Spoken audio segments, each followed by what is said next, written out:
Mr. Mamun Rashid, MD Ahsan al-Banna, Ahsan Karim, Mr. Saikul Mahdi, Mr. Tariq Abdullah, Mr. Simon Raja, Mr. Tasmirul Islam, Mr. Tanbir Hussain Joha. Our thanks to all our staff, whose names I could not mention by this time. Our heartfelt thanks to the learned Attorney General, who have attended the trial at the inception and at the conclusion. Over and above, our thanks from the core of our heart to Mr. Tajul Islam, the learned Chief Prosecutor, for playing the part of excellence. We are thankful to all others. Thank you all. Now let us say something about, I am sorry, I am very much sorry. Our sincere thanks to the learned defense lawyers, particularly the learned State Defense Lawyer, Mr. Amir Hussain. Many people will say many things, but he has done a lot. And he, in our view, in our estimation, to the best of his possibility, he played the exact role he was supposed to, and that we expected. Thanks to him again. And if anyone is left, sorry that we do not by this time recollect. Our thanks to the learned Attorney General again for his kind presence. We are sorry for being late because many things are connected in the preparation of the judgment. This is a very big matter. For the last couple of days, we could sleep very little, and we had to work continuously for 10 to 12 hours every day. So, anyway, this is our job, but all of you are waiting. You have participated in many ways. Thanks to you all. Now let us discuss something about the judgment. I want to give an idea of the judgment. The judgment comprises 453 pages.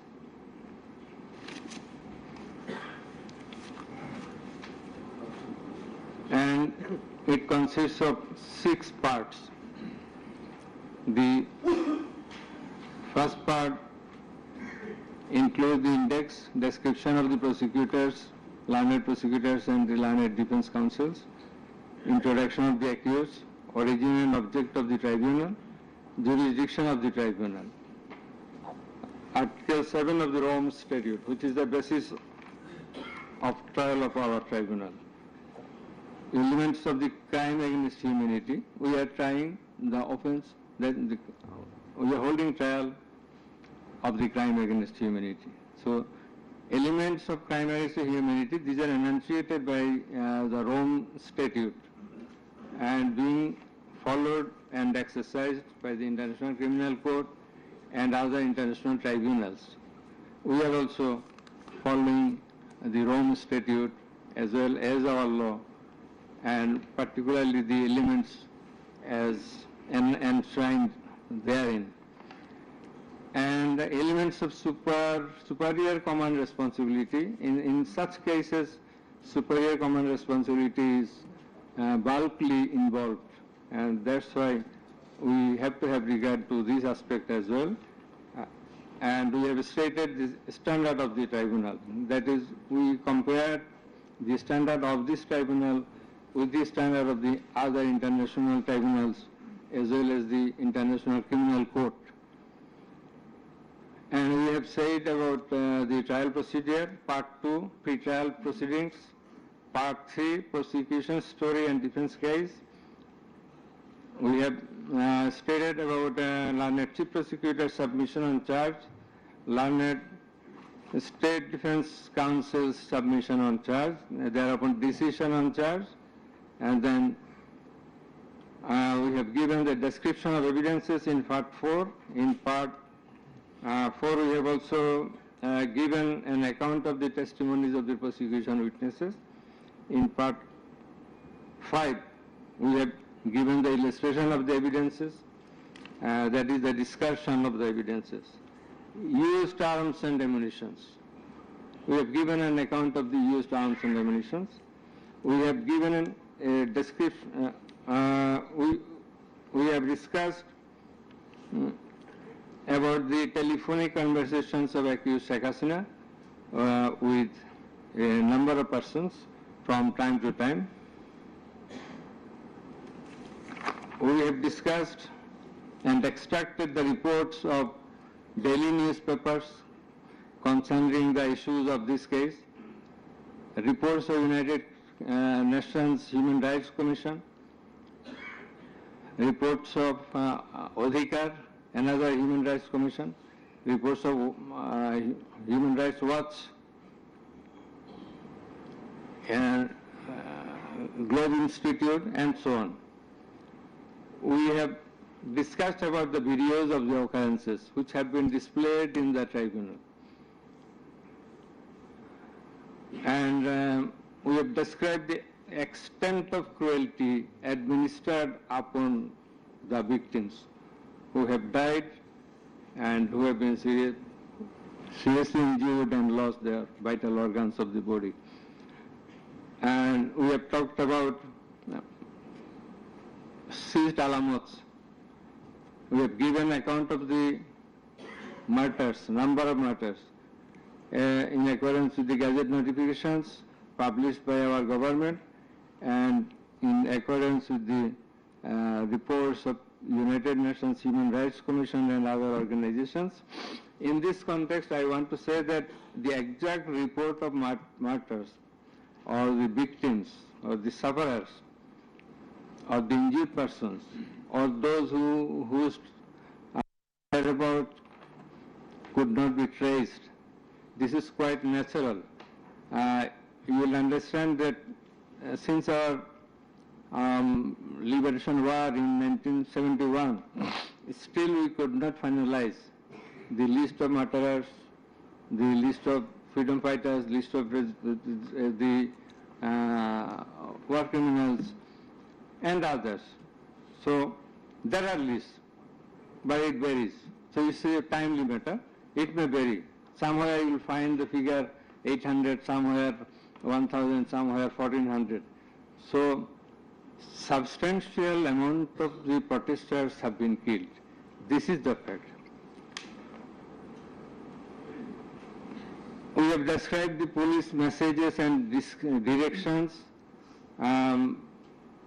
passed from the high-ups to the downwards for doing the needful to control the protesters, curfew orders.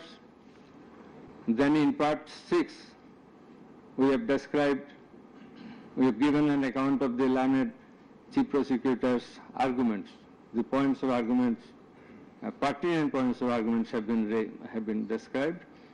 We have also described the pertinent points of arguments raised by the learned State Defense Counsel. Thereafter, we have given an account of our observations and inference. And finally, we passed the order. So this is all about the judgment.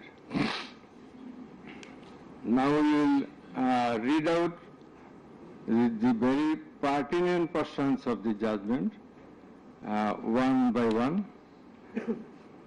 At first, our learned member 2, he will read out a portion of the judgment commencing from origin and object of the tribunal, jurisdiction of the tribunal, and he will read out Article 7 of Rome Statute, elements of crime against humanity, elements of superior command status, responsibility, and then the charges. Thereafter, learned member 1, he will read out some questions from the discussion of the evidences, the report of the United Nations Human Rights Commission, and then the extent of cruelty administered upon the victims, and thereafter the points of arguments submitted by the learned chief prosecutor and the learned state defense counsel. And finally, I will read out the conclusion and the order. So it will take about 40 minutes. We hope that you will be listening to the deliberations. Thank you very much. Now, the turn of our learned member 2, he is reading out, as I have mentioned. Origin and object of the tribunal. The International Crimes Tribunal has been established under the International Crimes Tribunal Act 1973 to provide for the detention, prosecution, and punishment of the persons for genocide, crimes against humanity, war crimes, and other crimes under international law committed within or beyond the territory of Bangladesh, whether before or after commencement of the Act. Jurisdiction of the Tribunal. The Tribunal has got the jurisdiction to try the offences enshrined in Section 3 and 4 of the International Crimes Tribunal Act 1973. Section 3 provides, a tribunal shall have the power to try and punish any individual or group or individuals, organization, or any member of any discipline force, auxiliary force, or intelligence agency who, irrespective of his nationality, commits or has committed within or beyond the territory of Bangladesh, whether before or after the commencement of this Act. According to subsection 2 of Section 3, the following acts or any of them is crime within the jurisdiction of a tribunal for which there shall be individual responsibility. The Constitution of Bangladesh has given upper hand in Article 47, subclause 3 thereof to the application of the provisions of International Crimes Tribunals Act 1973 in the following manner. Notwithstanding anything contained in this Constitution, no law nor any provision thereof providing for detention, prosecution, or punishment of any persons who is a member of any armed or defense or auxiliary forces or any individual group of individuals or organization, or who is a prisoner of war for genocide, crimes against humanity, or war crimes and other crimes and crimes under international law shall be deemed void or unlawful, or ever to have become void or unlawful on the ground that such law or provisions of any such law is inconsistent with or repugnant to any of the provisions of the constitutions. Crime against humanity, namely murder, extermination, enslavement, deportation, imprisonment, abduction, confinement, torture, rape, sexual exploitation, enforced disappearance, human trafficking, sexual slavery, enforced prostitution, forced pregnancy, enforced sterilization or other inhuman acts when committed as part of a widespread or systematic attack, direct, against any civilian population with knowledge of the attack or persecutions on political, racial, ethnic, or religious grounds, whether or not in violation of the domestic law of the country were perpetrated. Section 4 provides as follows. Any individual or groups of individuals or any member of any disciplined force, auxiliary force, or intelligence agency who commits a crime within the jurisdiction of the tribunal shall be responsible and liable for a punishment. Any commander, superior officer, or leader who orders, permits, acquiesces, incites, or participates in the commission of any of the crimes specified in Section 3, or is connected with any plans or activities involving the commission of such crimes, or who fails or omits to discharge his duty to maintain a discipline or to control or supervise the actions of the persons under his command or his subordinates, whereby such persons or subordinates or any of them commit any such crimes, or who fails to take necessary measure to prevent the commission of such crimes.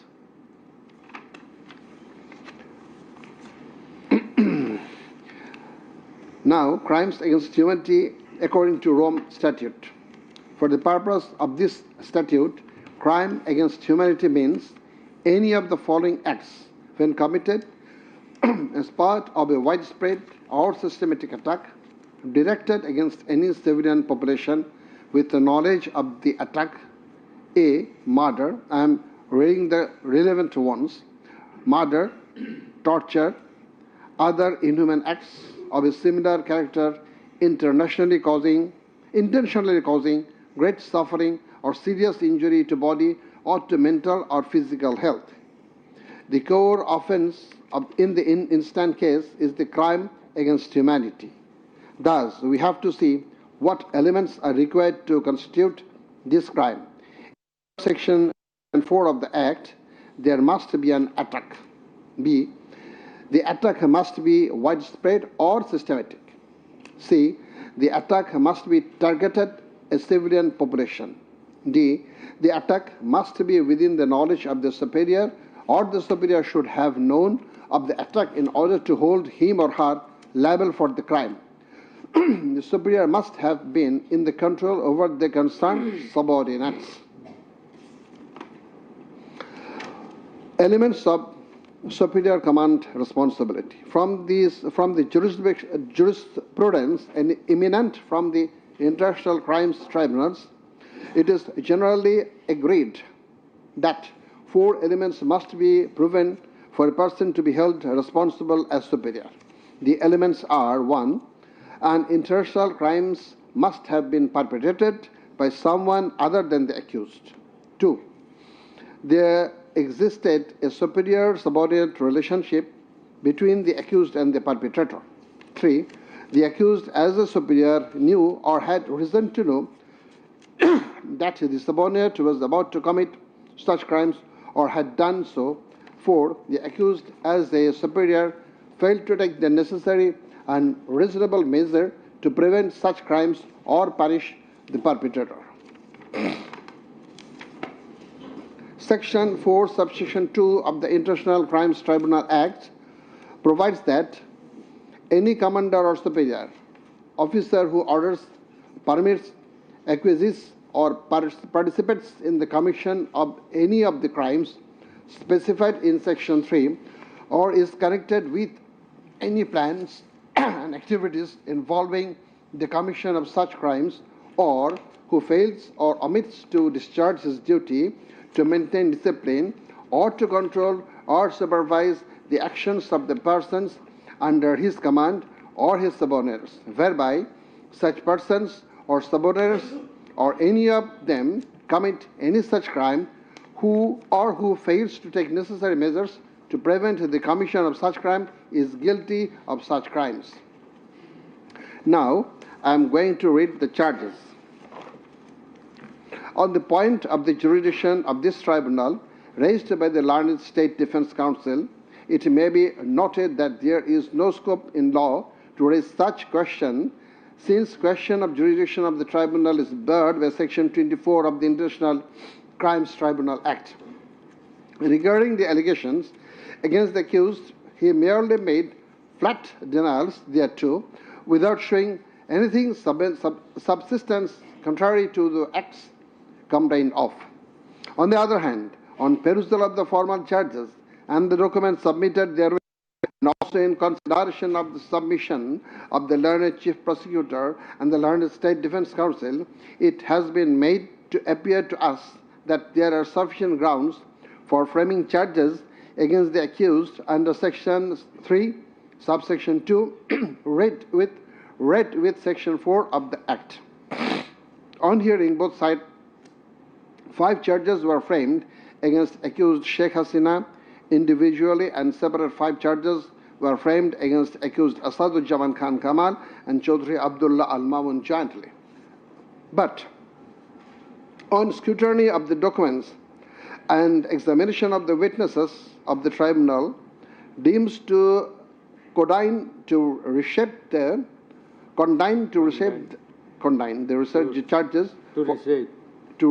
charges for ends of justice, and accordingly the same charges framed earlier have been modified in the following manner. Charge number 1.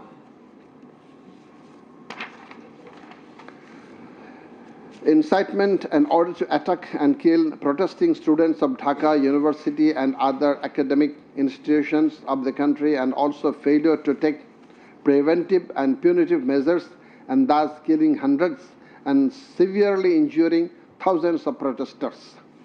During July Uprising 2024, commencing on 1st July 2024 and ending on 5th August 2024, accused Sheikh Hasina as the Prime Minister of Bangladesh and the President of the ruling party of Bangladesh, Awami League, as well as 14 Party Alliance, in a press conference on 14/7/24 at Ganabhavan, made the following derogatory remark. Muktijoddhar natiputira chakri pabe na to ki Rajakarer natiputira chakri pabe? If the grandchildren of freedom fighters should not get jobs, should the grandchildren of Rajakars get it? Pointing towards the protesters of anti-discrimination student movement while demanding rational reform of quota system in government job, whereby the left defamed and aggrieved, since Rajakars are considering as collaborators of occupant Pakistan army during Liberation War of 71. And thereafter, the term has been being used to stigmatize an individual or group of individuals as enemy of the state of the people. Moreover, in a telephonic conversation with ASM Maksud Kamal, the then Vice Chancellor of Dhaka University, Sheikh Hasina, mentioned that she ordered to hang the protesters as the Rajakars have been hanged before. Furthermore, being incited and inspired by the said remark, Cabinet Minister and Awami League Secretary Obaidul Qadir, separately charged, made another provocative, aggressive remark on 15th July of 2024 at 12 noon, saying, Andolon Domone Chhatraligi Jotheshto. Chhatraligi is enough to bring the movement under control. And as such, the students, female and male, came down to the streets chanting slogans against herself and her party of government. Meanwhile, her subordinates, including the cabinet members, police and other law enforcing agencies, activists of four-party Awami League and its affiliated and allied organization, go to incited and inspired of the aforesaid remarks of you and Obaidul Qadir, and thus they launched widespread and systematic attack within your full knowledge upon the peaceful statement protesters in Dhaka University, causing 297 students injured and many others in different educational institutions throughout the country, including Rangpur Begum Rokia University, where Abu Said was brutally shot dead by police, by your incitement and order to kill the protesting students who have been injured and killed as the foresight, and also by failure to take preventive and punitive measure against the perpetrators, accused Sheikh Hasina committed the crimes against humanity under Section 3, subsection 2, under Section 4, subsection 1, clause B, and Section 4, clause 3, subsection 3, read with Section 20A of the International Crimes Tribunal Act 1973. Charge number 2. Order to use lethal weapon, drones, and helicopters to kill the protesters and execution of the order. During the July uprising 2024, accused Sheikh Hasina held a conversation over telephone with Dr. A.S.M. Maksud Kamal, the then Vice Chancellor of Dhaka University, from Ganabhavan on 14th July 2024 at about 11 p.m., wherein she mentioned that she already ordered to kill the protesters like the Rajakars who have been hanged before. Again, on July 18th, Sheikh Hasina conversed over telephone with Sheikh Fazlur Taposh, the then Mayor of Dhaka South City Corporation, mentioning that she had already given direction to the law enforcement agencies to use helicopter and lethal weapons to kill and eliminate the peaceful, unarmed civilian protesters, and also ordered them to use drones to locate the protesters. She also told him that she passed orders to arrest and protesters across the country. As a result of above statement, directions, the Home Minister Asaduzzaman Khan Kamal and the Inspector General of Police Chaudhry Abdullah Al Mamun successively implemented the directions through their underlings, that is, law enforcing agencies, by deploying drones and helicopters in the sky, killing about 1,400 protesters, including women and children, indiscriminately and gravely injuring about 25,000 of them throughout the country by using lethal weapons everywhere from 16th July 2024 and helicopters somewhere from 18 July 2024 up to 5th August 2024, and thereby Sheikh Hasina, Asaduzzaman Khan Kamal and Chaudhry Abdullah Al Mamun committed crimes against humanity as a joint criminal enterprise punishable under Section 3, subsection 2, clause A, G, H, Section 4, clause B, C, Section 4, subsection 3, read with Section 20A of the International Crimes Tribunal Act. Charge number 3. Killing 6 protesters at Chankharpur with lethal weapons. The protesters convened a program titled March to Dhaka to be held on 5th August and made a call to the people of all walks throughout the country to march to Dhaka on the scheduled day. People of all spheres began to assemble in Dhaka from every part of the country on August 5th. By incitement, order, and inaction of Sheikh Hasina, by abatement and inaction of Home Minister Asaduzzaman Khan Kamal and Inspector General of Police Chaudhry Abdullah Al Mamun, the successive underlings got incited and inspired to kill the protesting students and common people, and thereupon under order, supervision, and inaction of accused Asaduzzaman Khan Kamal, Chaudhry Abdullah Al Mamun, and the then Dhaka Metropolitan Commissioner DMP Habibur Rahman, Joint Commissioner Police Shudip Kumar Chakraborty, Additional Deputy Commissioner Shah Al Alam Muhammad Akhtarul Islam, Assistant Commissioner Muhammad Imrul, and Inspector Muhammad Arshad Hussain, who have been separately prosecuted, successively ordered to commit atrocities to the protesters assembled at Chankharpur of Dhaka and supervised the same, and during such atrocities 6 unarmed protesters, namely Shahriyan Khan Anas, Sheikh Mahdi Hassan Junaid alias Mustaqin, Muhammad Yaqub, Muhammad Rakib Hawladar, Muhammad Ismamul Haq, and Manik Mia alias Shahrik, were shot dead by Constable Shujan Hussain, Constable Imaj Hussain, and Constable Nasirul Islam, who have been separately prosecuted at Chankharpur as part of widespread and systematic attack.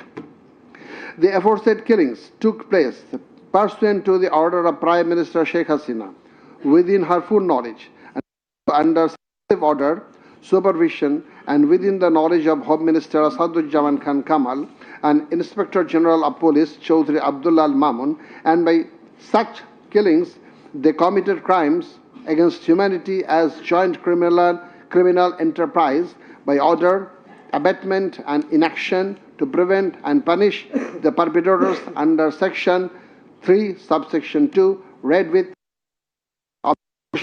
Tribunal Act 1973. So these are now the turn of learned member 1.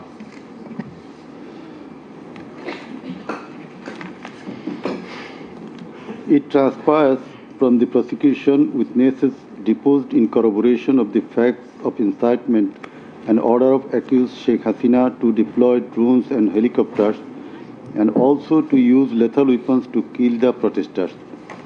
The daily newspapers of Bangladesh also published reports of such incitement and order of Sheikh Hasina. Moreover, the prosecution executed the pendrive CD containing telephonic conversation of Sheikh Hasina with Dhaka University Vice Chancellor A.K.M. Maksud Kamal, Dhaka South City Corporation Mayor Fazlenut Taposh, and Hasanul Haq Inu.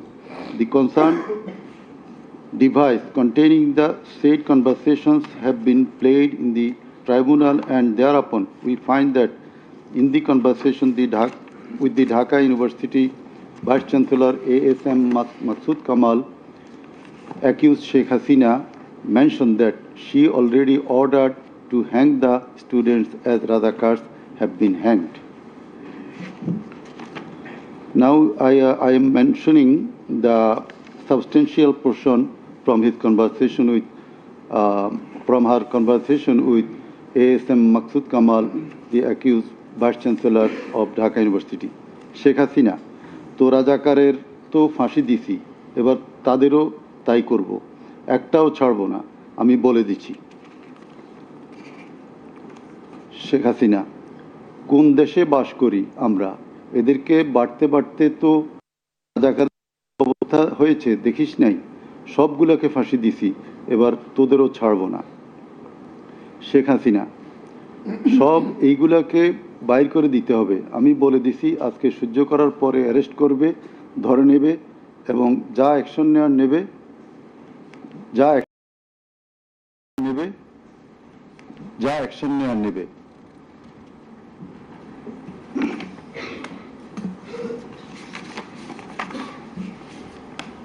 Then it also appears from the conversation with Dhaka South City Corporation Mayor Fazlenut Taposh, accused Sheikh Hasina told him that she ordered to kill the protesting students by using helicopters and lethal weapons. The substantial portion of the conversation is Sheikh Hasina, দরকার নাই, ওটা দরকার নাই, আমি সেনা প্রধানের সাথে কথা বলেছি, ওরা রেডি থাকবে, ঠিক আছে। এখন তো আমরা অন্য করতেছি, ড্রোন দিয়ে ছবি নিচ্ছি আর হেলিকপ্টারে হচ্ছে মানে কয়েক জায়গায়। তাপস, তাহলে ওই কিছু ছবি দেখে পাকড়াও করা যায় না তাদের রাতের মধ্যে? শেখ হাসিনা, সবগুলিকে অ্যারেস্ট করতে বলেছি রাত্রে। তাপস, হ্যাঁ, পাকড়াও করলে ওদেরকে। শেখ হাসিনা, না, ওটা বলা হয়ে গেছে, ওটা নিয়ে র্যাব, ডিজিএফআই, এনএসআই সবাইকে বলা হয়েছে যে যেখান থেকে যে কয়টা পারবা ধইরা পেল। তাপস, জি। শেখ হাসিনা, ওটা বলা আছে, আর এখানে গ্যাদারিং দেখবে সেখানে, আর যেখানে গ্যাদারিং দেখবে সেখানে ওই উপর থেকে করাচ্ছি, অলরেডি শুরু হয়েছে কয়েকটা জায়গায়। তাপস, জি। শেখ হাসিনা, আমার নির্দেশনা দেওয়া আছে, ওপেন নির্দেশনা দিয়ে দিছি, এখন লেথাল ওয়েপন ব্যবহার করবে, যেখানে পাবে সোজা গুলি করবে। তাপস, জি জি।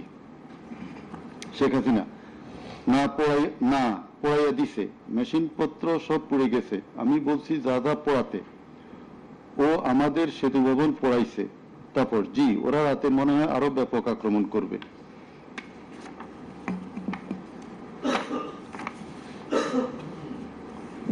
conversation with the Hassanullah Inu, accused Sheikh Hasina mention of bombing upon the protesters from the helicopter.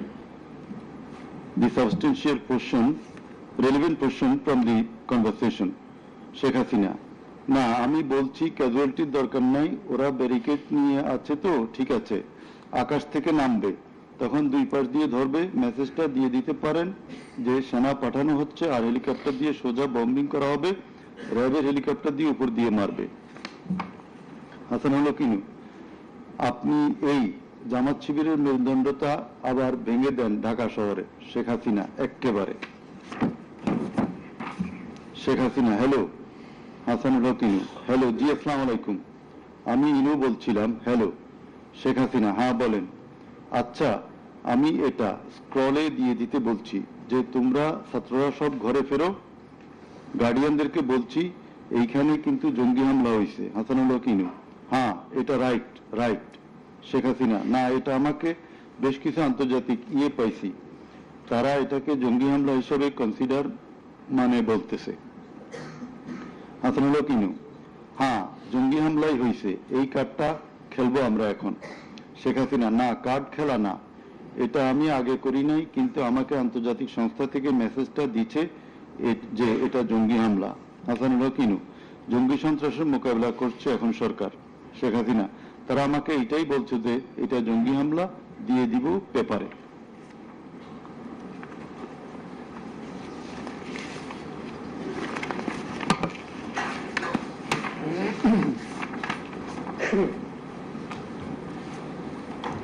Reports of international and national organizations. United Nations Human Rights Office held an investigation into July-August 2024 atrocities in Bangladesh and mentioned in its report that the following inhuman and unlawful acts were committed by protesters during the movement and reported as follows.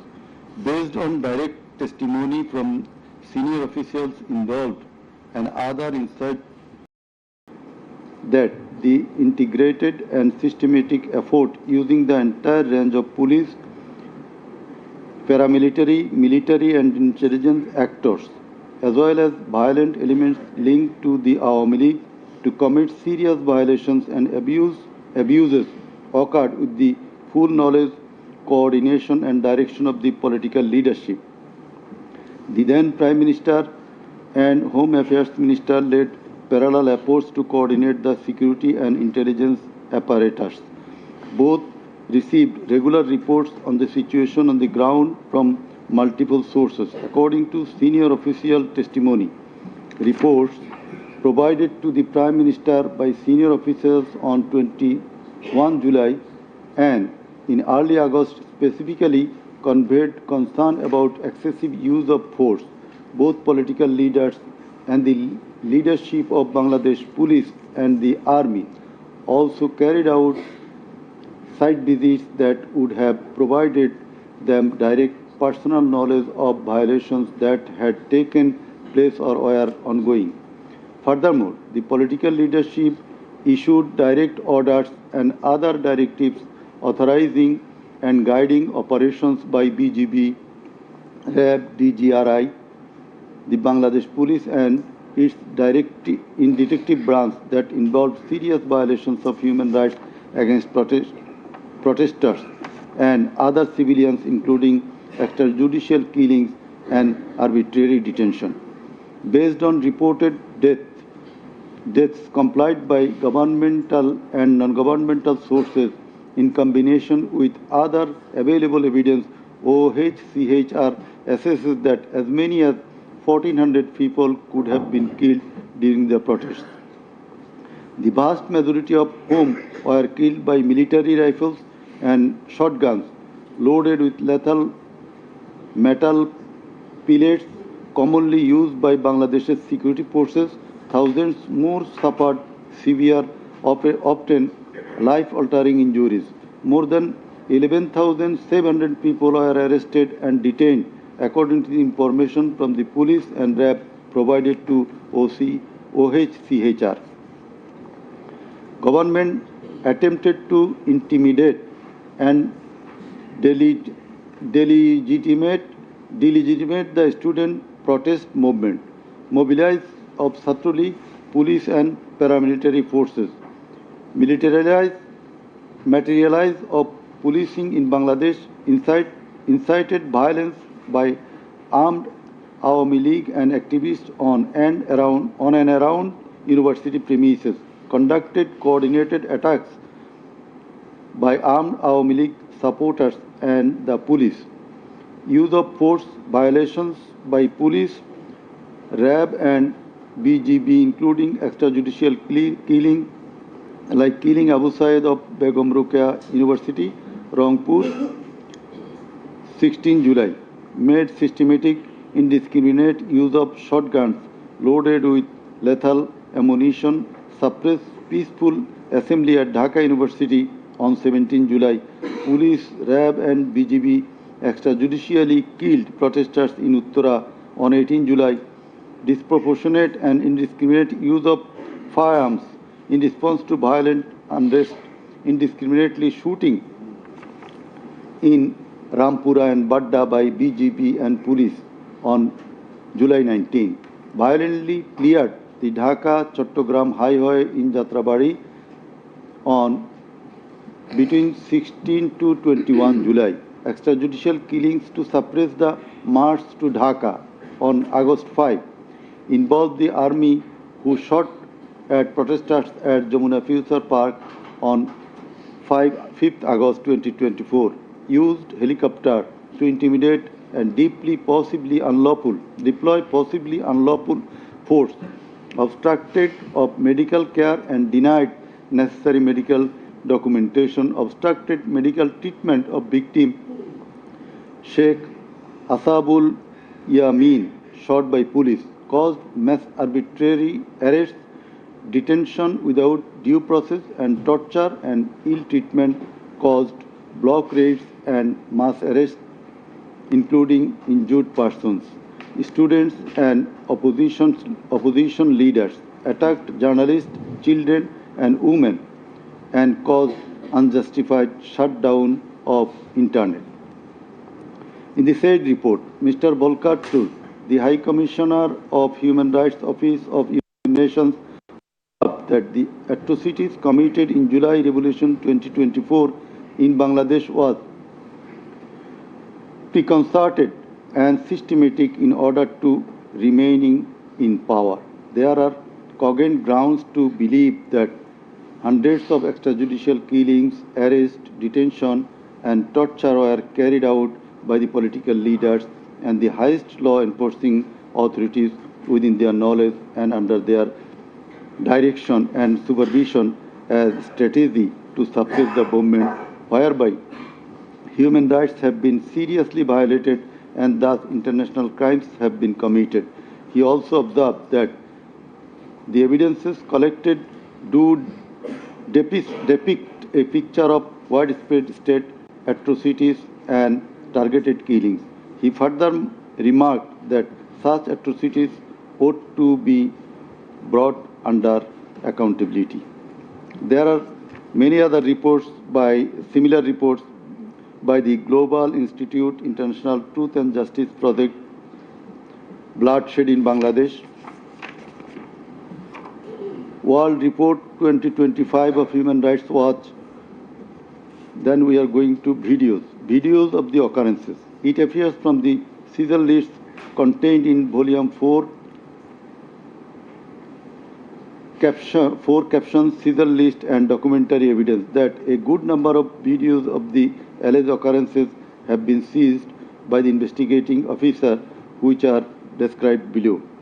Number 1, a video of 1 hour 23 minutes and 5 seconds showing a press conference dated 14 July 2024 of accused Sheikh Hasina after her return from China, in which she, in answer to a question of one journalist, angrily remarked, pointing towards the protesting students, মুক্তিযুদ্ধের বিরুদ্ধে আর মুক্তিযোদ্ধার বিরুদ্ধে এত ক্ষোভ কেন? মুক্তিযোদ্ধাদের নাতিপুতিরা চাকরি পাবে না তো কি রাজাকারের নাতিপুতিরা পাবে? Number 2, a video of 35 seconds dated 15 July 2024 showing protest of the agitated students of Dhaka University at midnight against the remark of Sheikh Hasina made in the press conference dated 14 July 2024 pointing towards the protesting students. Number 3. A video showing the remark Rajakarder Jawab Debe Chhatrolig. Number 4. A video of 1 minute 5 seconds which shows attack upon the students of Kota movement by Bangladesh Chhatrolig leaders and activists on 15 July 2024 at night. A video which shows that Prime Minister Sheikh Hasina, while visiting damaged metro rail station on 26 July 2024, defended her previous comment in the press conference dated 14 July 2024. Number 6. A video showing Prime Minister Sheikh Hasina in course of her deliberation in a function of Jubo Mohila League held in July 2024 commented that the Kota movement was illogical and also commented Jamaat Shibir Manusher Jatna. Number 7. A video showing some adverse remark of Sheikh Hasina against the female students of Ruqya Hall of Dhaka University meeting at her office on 15 July 2024. A video showing how Sheikh Hasina asked Delhi to attack Dhaka. A video shows the scenario of how protesting student Mugdho was shot dead in the July movement. This video was broadcast by YouTube channel named Narrative Bangladesh on 19 April 2025. A video which shows the scene of shooting a young person named Ridoy by police in the July movement. This video was broadcast by YouTube channel named International Truth and Justice Project on 15 January 2025. A video named Jatrabari Evidence of a Massacre Bangla showing the scenarios of killing and torturing some participants of the movement. This video was broadcast by International Truth and Justice Project YouTube channel on 14 January 2025. A video showing the scene of carrying bullet-stricken young man named Nafiz at Farm Gate of Dhaka. This video was broadcasted in Jamuna TV YouTube channel on 14 August 2024. A video showing how movement participant Khokon Chandra Borman was injured with gunshot in his face. It appears that the whole face including mouth, nose and eyes of Khokon Chandra Borman have been completely disfigured. This victim deposed in the tribunal as PW number 1. A video titled Nirmam 19 July শতাধিক লাশ হাজারো গুলিবিদ্ধ রক্তের জন্য হাহাকার DMC 19. A video titled RAB helicopter attacked Kota Andolon 2024 showing operation upon the protesters from RAB helicopters at different parts of Dhaka in July 2024. A video showing how protester Imam Ahsan Taim Bhuiya was shot dead at Jatrabari, Dhaka. 4 videos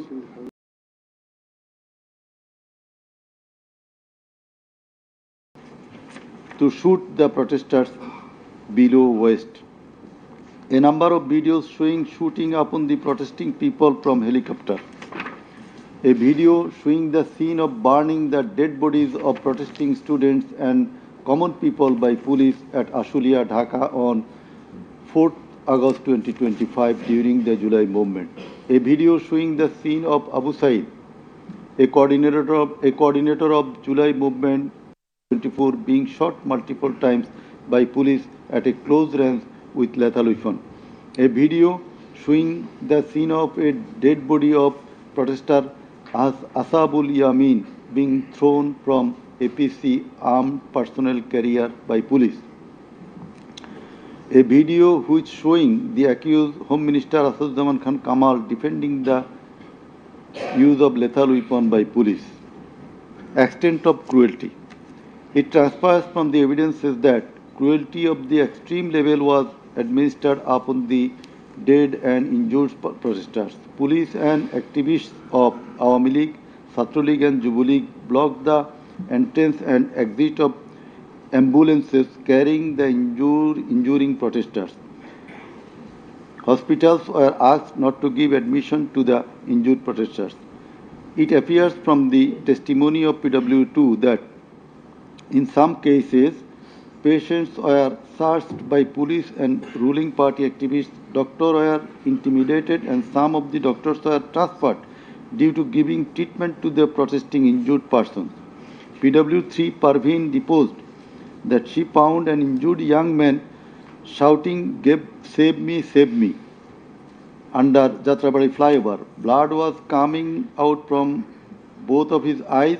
Parveen pulled him up and put him on her shoulder and looking for a rickshaw. And then 14 to 15 armed police shot them. The injured man, being hit by bullets, fell down from her shoulder. They also shot PW Parveen at her left eye, lower abdomen and other parts of the body. Blood was gushing out of her body and thus she fell down. Coordinator of the movement, Abu Said of Begum Ruqayya University, Rangpur, was shot at a close range. Doctors were forced to change his post-mortem report 5 times. PW8 Naim Chikdar was shot at a close distance of 5 meters. He was hit by 500 bullets and 3 hospitals refused to admit him, apprising that Prime Minister Sheikh Hasina instructed to refuse admission to the protesting patients. PW8 also said that Chhatra League activists were searching him and as such he was hidden in separate room by the doctors. It is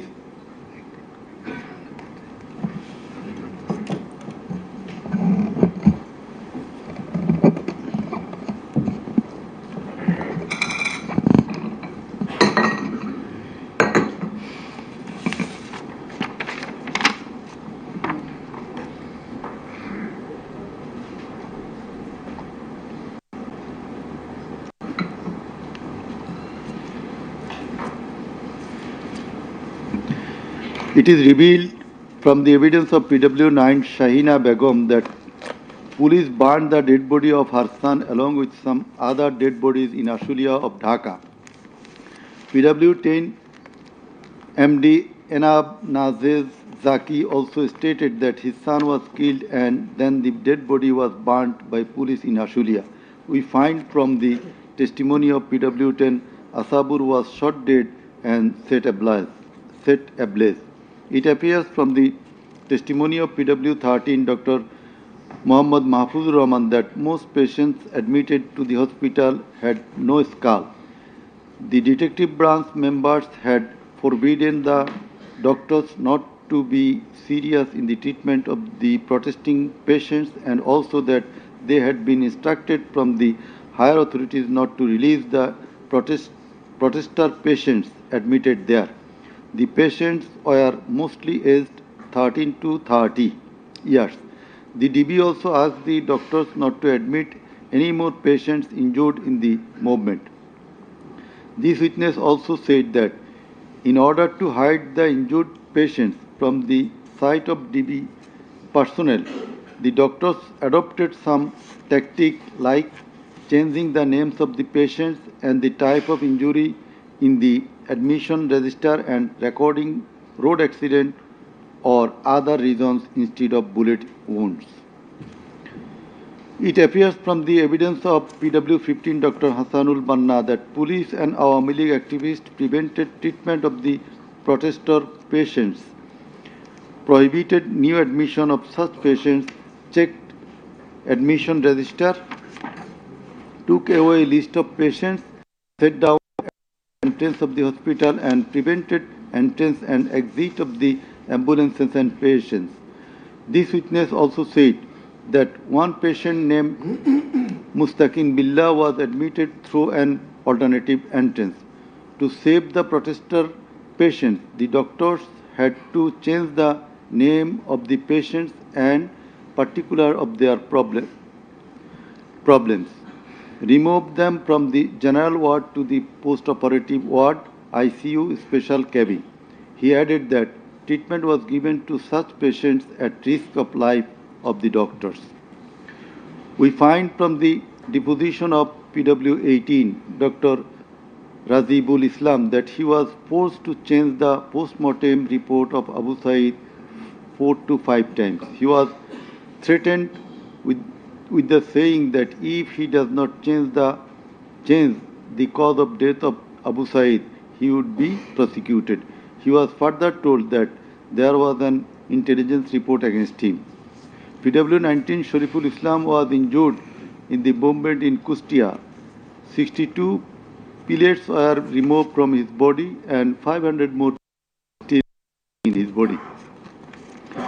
It is revealed from the evidence of PW 21 Dr. Zakia Sultana that on 18 July 2024 they received 200 patients aged about 14 to 25 years with bullet injuries. On 19 July 2024, also similar number of patients with bullet injuries were admitted in the hospital. Numerous patients with bullet injuries were admitted on 4th, 5th, 6th August 2024. It further appears from the evidence of this witness that out of apposite patients, 493 lost one eye forever, 11 lost both eyes forever, 28 lost vision of both eyes, and 47 lost vision of one eye. It appears from the evidence of PW 22, Mr. Idris, that while his son Maruf Hussain, after being shot by police, was being taken to the hospital, a policeman poked the wounded area of his son with the rifle butt.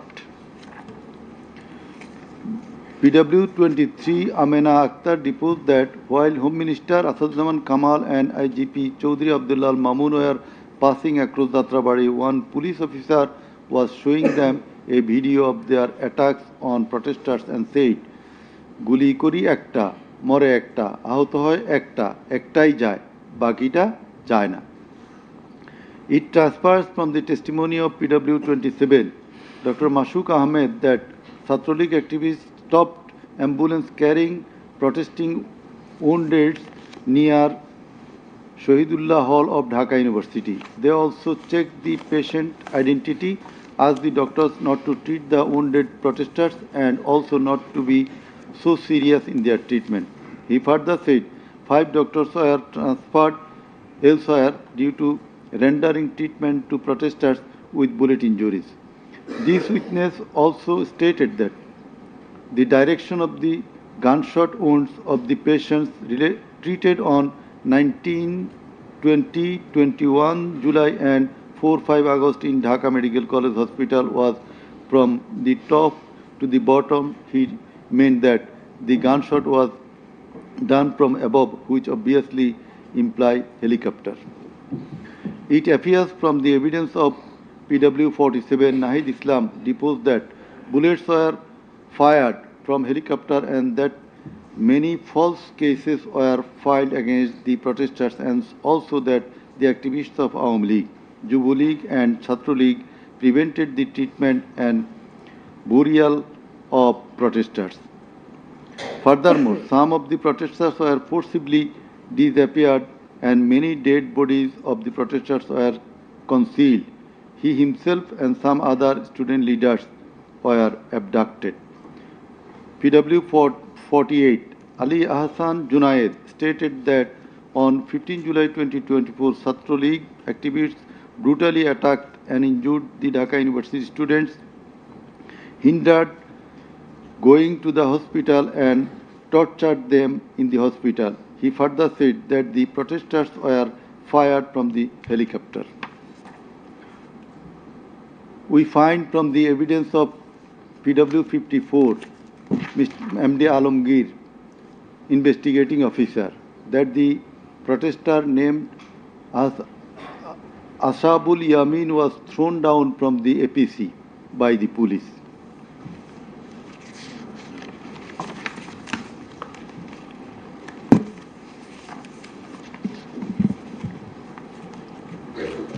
Summing up by the learned chief prosecutor. The learned chief prosecutor advanced argument on conclusion of the testimonies of the prosecution witnesses. He submitted that the instant case is an unprecedented and unexceptional one in the history of this subcontinent. After achieving independence in 1971, the people of the country had a great expectation and belief that all sorts of sufferings, poverty, tyranny, and high-handedness of the government and the mighty quarters would come to an end, and people would enjoy liberty, happiness, and all fundamental rights. But all these have been doomed to ashes. The learned prosecutor dubbed the ruling party Awami League as fascist ab initio. From the very inception of independent Bangladesh, the Awami League government concentrated to perpetuate its power by way of exploitation, torture, killing, abduction, denial of democracy and fundamental rights of the people, freedom of press and speech, as well as social justice, and thereupon established dictatorship by forming Bakshal. The then Awami League government, led by Sheikh Mujibur Rahman, planned in connivance with a neighboring country to weaken and abolish our glorious army and thus formed Rakhi Bahini, an armed organized parallel to the army. In the like way, after coming to the power in 2008, accused Sheikh Hasina's government committed the same acts like torture, abduction, killing, false prosecution, imprisoning, confinement, enforced disappearances, so dominated judiciary, restricted the freedom of press and freedom of speech. Sheikh Hasina oppressed the critics, writers, journalists, members of civil societies, lawyers and judges, and ousted many of them from the country. The then Chief Justice Sheikh S.K. Sinha, eminent writer and journalist, as well as historian Mahmudur Rahman, politician and journalist Pinaki Bhattacharya, Shafiq Rahman, Ilyas Hussain, Kanak Sarwar, Mushfiqul Fadl Ansari, Oliullah Numan, Shahed Alam, Jawad Nirjor, Tasneem Khalil, Julkarnain Shaer, Barrister Abdul Razzaq were driven out of the country for speaking the truth and criticizing the government's misrule, oppression and loopholes. In 2008, with Sheikh Hasina's conspiracy as that of her father, 57 senior army officers, while an deputation in Bangladesh Border Guard, that is BGB, were killed in an official congregation of Pilkhana BGB headquarters by the Awami League leaders and loyal army officers. Thereafter, no action was taken against those killers. In 2013, the law enforcers and the ruling party activists killed hundreds of innocent young and underage madrasa students in a congregation arranged by Islamic organization Hifazat-e-Islam at Shapla Chattor, Dhaka, without any cogent reasons, and thereafter no action was taken against the killers. For perpetuating her power, accused Sheikh Hasina politicized judiciary, army, law enforcing agencies, bureaucracies and all other departments and made them subservient of herself and her government. with the ulterior motive of remaining in power for long, Sheikh Hasina obtaining a verdict from the court given by her loyal judges headed by Chief Justice ABM Khairul Haq, now in jail, abolished the most popular and well-settled electoral system under caretaker government, held an expert election in 2014, ignoring the participation and demands of the opposition parties, and in that election 153 candidates of the ruling party Awami League were elected without any vote.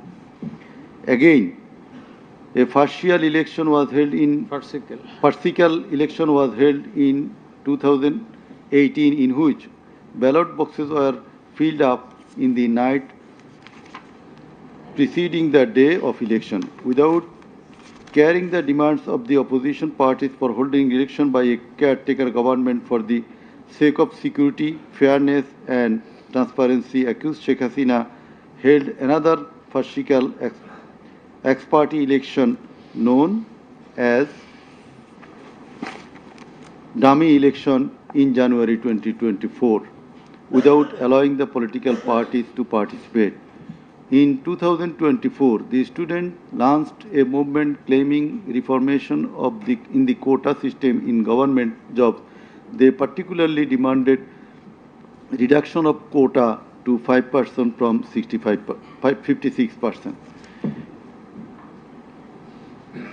Instead of fulfilling the demand of the students or speaking with them on the issue, Sheikh Hasina, in a press conference on 14 July 2024, made a derogatory comment pointing towards the students of Kota movement, saying, "Mukti Juddhar nati putira chakri pabe na to ki Rajakarer nati putira chakri pabe." Whereupon the student of Dhaka University got extremely agitated and assembled at Raju Bhaskarya in front of TSC of Dhaka University, where they protested against Sheikh Hasina's humiliating comment and demanded her apology. Meanwhile, Awami League Secretary and Cabinet Minister Obaidul Kader and Chhatra League Yuva League leaders stated in their party meeting that Chhatra League was enough to control the protesting students, and thus the agitation spread out in all other educational institutes throughout the country. The armed activists of Chhatra League and Yuva League attacked all on a sudden upon the protesting students with deadly weapons at the midnight, causing 297 of them injured and hospitalized. Moreover, the said terrorists hindered the injured students from going to the hospital, and furthermore, they also attacked the injured students in the hospital. From 16 July 2024, the Chhatra League and Yuva League terrorists, along with the law enforcers, killed and injured many students at various parts of the country. On 16 July 2024, as part of the widespread and systematic attack, student Abu Said of Rangpur Begum Ruqayya University was repeatedly shot at a close range by police, causing his death and also injured many protesting students. Accused Sheikh Hasina ordered the law enforcers and the activists of Awami League, Chhatra League and Yuva League to use drone, helicopter, lethal weapons to kill the protesters, and accordingly, from 18 July to 1st August 2024, they killed hundreds of protesters and injured thousands throughout the country by using drone, helicopter and various types of lethal weapons. As part of the widespread and systematic attack in pursuance of the incitement and order of accused Sheikh Hasina and direct participation, abatement order and supervision of accused Asaduzzaman Khan Kamal and Inspector General of Police Chaudhry Abdullah Mamun, 6 protesters were brutally killed and many were seriously injured with lethal weapon by police at Sankarpur on 5th August 2024. Similarly, the law enforcers and activists of Awami League, Chhatra League and Jubo League killed 6 persons at Ashulia with lethal weapons on 5th August 2024. One of the 6 was unidentified. After being shot dead, police inhumanly burned the dead bodies. Before being burned, the dead body unidentified protesters was alive. The learned chief prosecutor submitted that the family members of the martyrs, the injured victims, and other witnesses proved the aforesaid occurrences. The said occurrences were also recorded in videos and audios which have been played in the tribunal. The conversations recorded in DVD, CD, and the videos of the occurrences have been examined by the CID experts who found that the said conversations and videos are not generated by artificial intelligence. In addition to the incitement, order, participation of the accused in the alleged atrocities, the accused are liable for their abstention from taking measures for the prevention of the same or taking any punitive measures against the doers thereof. Being the Prime Minister, accused Sheikh Hasina was the Supreme Commander of the law enforcing agencies, inclusive of the Home Minister and the Inspector General of Police, and as such, the crimes against humanity in question could not take place without the involvement, express or tacit of them. The learned chief prosecutor added that the movement of the students continued for 36 days, during which, as stated herein before, hundreds of protesting students and common people were killed and thousands were seriously injured, most of whom became permanently handicapped and blind, but accused Prime Minister Sheikh Hasina and the other accused and none of the government authorities or the leaders of the ruling party Awami League expressed concern or remorse for such atrocities so far.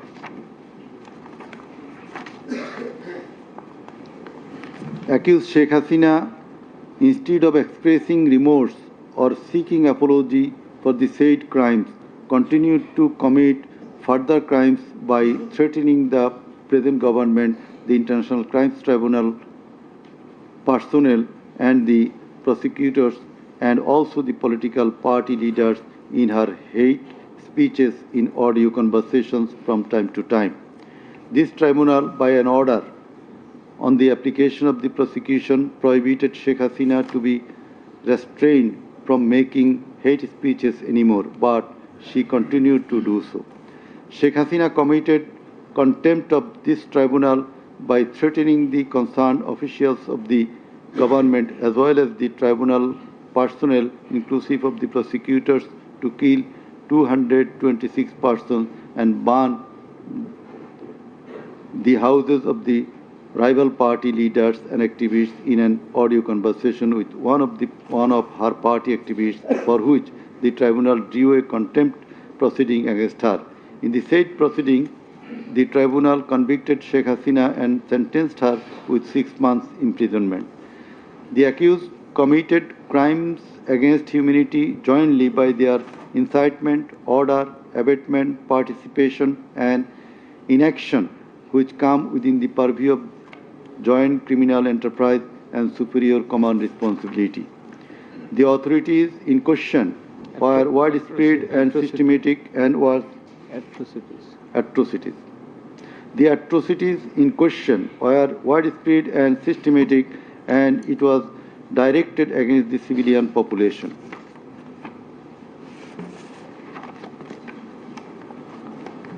The learned chief prosecutor concluded his submission with the saying that in the circumstances it has been proved and established beyond reasonable doubt that the accused committed the crimes against humanity by their incitement, order, participation, abatement, and also inaction, whereupon they deserve the maximum punishment as prescribed by Section 3, subsection 2A G, H and section 4, subsection 1, subsection 2A, 4.2b, 4.2c and 4.3 of the International Crimes Tribunal Act 1973. He added that the evidences against the accused are so strong and adequate that if they are tried in any other court or tribunal in the world, they would be awarded the maximum punishment. It may be noted here that the learned prosecutor, Mr. Sheikh Mahdi, assisted the chief prosecutor by referring a number of decisions of different international tribunals.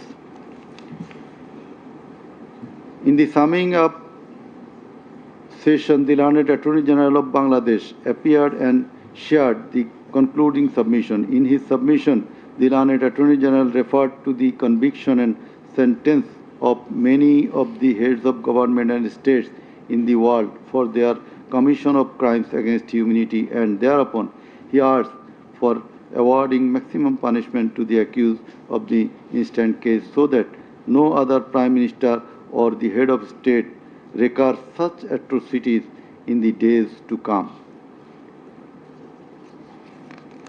Summing up by the learned State Defense, Mr. Amir Hussain, the learned State Defense Counsel argued that accused Sheikh Hasina and Assaduzzahman Kamal are quite innocent. The accused did not incite or order or participate or abet the commission of the crimes against humanity in question. The trial itself against the accused under the International Crimes Tribunal Act 1973 is unlawful since the act was passed for the purpose of trial of the persons who committed genocide in 1971. Allegedly, the atrocities spread throughout the country, but the prosecution failed to examine witnesses of all the districts where atrocities took place. The learned Defense Counsel submitted that no helicopter was used to kill the protesting students and public in the July-August movement 2024. The audio conversations in question have not been duly examined by the experts. Although the audios have been examined by CID, the same should have been examined by some more experts. He questioned the prosecution's claim as to the number of the dead and injured. He stated that although the prosecution claimed that 1,500 protesters died and 25,000 injured, but the Gazette notifications of the government shows the number of dead protesters as about 800. He emphatically asserted that accused Sheikh Hasina did neither incite nor order nor take part in the alleged atrocities or crimes against humanity. Mr. Amir Hussain vehemently opposed the words of the learned chief prosecutor terming Sheikh Hasina and Assaduzzahman Kamal as fascist. He also opposed the assertion of the learned chief prosecutor that Sheikh Hasina fled to Delhi due to the commission of the crimes against humanity by the wave of the mass movement.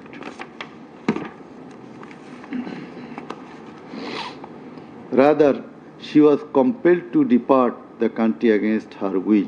The learned State Defense Counsel argued that the attack in question was neither widespread nor systematic nor directed against the civilian population.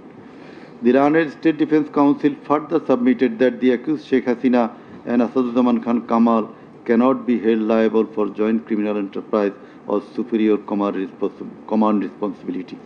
He finally submitted that accused Sheikh Hasina and Assaduzzahman Kamal are quite innocent and as such they deserve to be acquitted of the charges.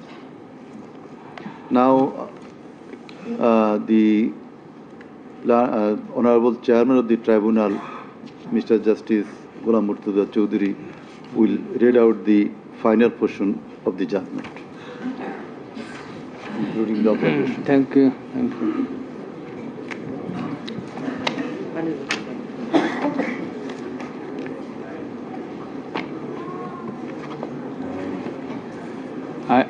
I will start with some matters of judicial notice. And before that, I am sorry that I did not mention the name of learned prosecutor Abdus Subhan, Mr. Abdus Subhan Tarabdar. Sometimes he was found here. I think he remains busy in this tribunal too. Sorry? So he was seen sometimes here to assist us. So our thanks to him as well. We have taken judicial notice of some incidents. Number 1, accused Sheikh Hasina started making contemptuous and hate speeches in the social media subsequent to the July movement 2024, whereupon she was ordered by this tribunal to be restrained from such speeches of contempt and hatred. Secondly, in a telephonic conversation with a party activist named Mr. Shakil, accused Sheikh Hasina infringing tribunal's order made some hateful and contemptuous remarks, asking said activist Shakil to kill 226 persons, as 226 cases have been filed against her, and to burn the houses of the rival people, whereupon this tribunal convicted her for contempt of the tribunal and sentenced her to 6 months imprisonment. Another one, the tribunal has further noticed one of her interviews published in the Daily Star a few days ago. The date has not been noted here, in which she impliedly admitted that atrocities had certainly taken place in July movement 2024, but she denied that she ordered to commit such atrocities. It has further been noticed by the tribunal that in another interview with a YouTube channel named Desh Samoy of India, accused Prime Minister Sheikh Hasina admitted her responsibility for the July 24 atrocities in the words, within quotation, as the leader of the country, I assume ultimate leadership responsibility. Furthermore, we have noticed that Sheikh Hasina made an interview with Delhi Anandabazar of India on 7 November 25, wherein she admitted her superior command responsibility. So you may find the newspapers. Now I will start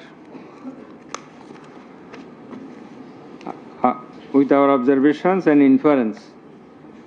From the foregoing findings, facts and circumstances, it transpires that the students of Dhaka University and other academic institutions had launched a movement on 1 July 2024 demanding reformation in the quota system in the government jobs and continued the same till 5 August 2024. The government did not pay heed to the demands of the students.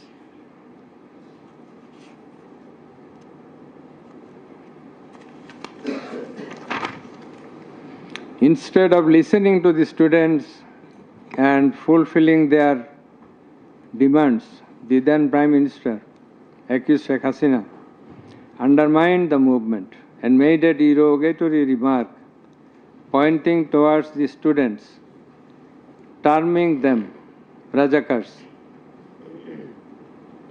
The term is an objurgation. In Bangla, this is a gali. In her words, মুক্তিযোদ্ধা নাতিপুতিরা চাকরি পাবে না তো রাজাকারের নাতিপুতিরা পাবে.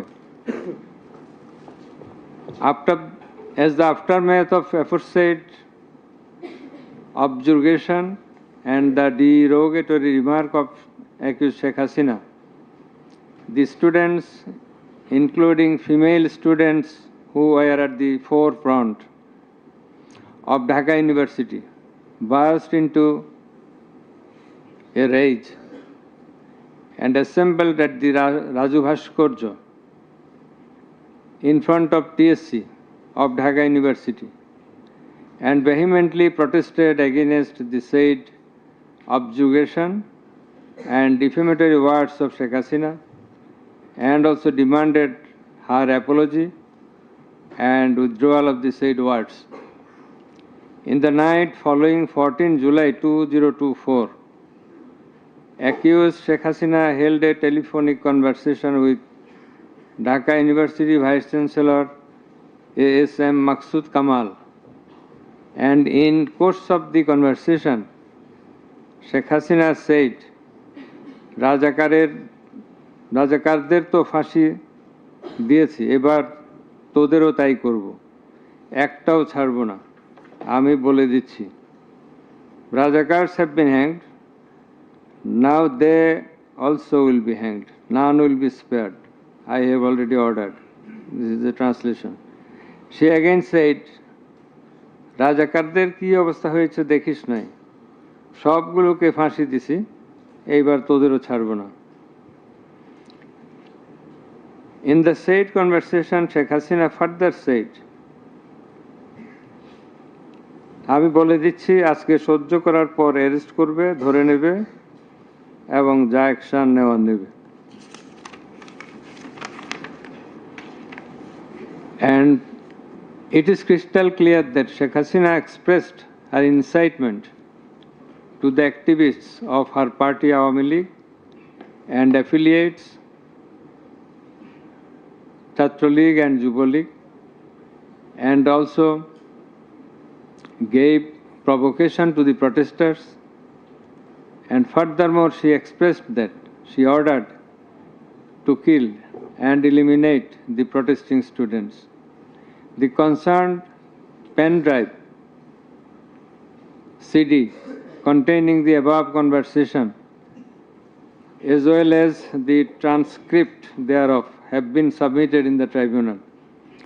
In addition to the above, on 15/7/2024, Awami League Secretary and Cabinet Minister Ubaidul Qadir made another provocative remark, saying, Andolon Domane Chhatra League is jotheshto. Chhatra League is enough to control the movement. Whereupon the protesting students of Dhaka University burst into anger and vehemently protested against Sheikh Hasina, Ubaidul Qadir and the government. The activists of Chhatra League, Yuva League attacked the protesting students with various deadly weapons and severely injured hundreds of them, whereupon they had to be hospitalized. The attackers impeded the injured students proceeding to the hospital and also impeded their treatment. Moreover, the attackers made further attacks upon the students undergoing treatment in the hospital. In consequence of the above noted incitements of Sheikh Hasina, in the press conference on 14 July 2024, her order to kill them, as revealed in her conversation on the following night with Dhaka University Vice Chancellor, and also the provocative and aggressive remark of Awami League Secretary Ubaidul Qadir, the law enforcers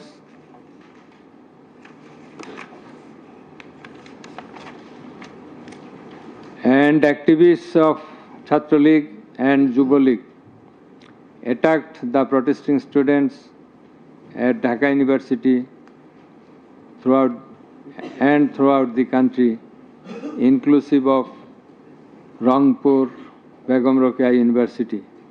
And in furtherance thereof, police shot Begum Rokeya University student Abu Said repeatedly at a close range, whereupon he succumbed to the gunshots. The above mentioned conversation of Sheikh Hasina with the Dhaka University Vice Chancellor S.M. Maksud Kamal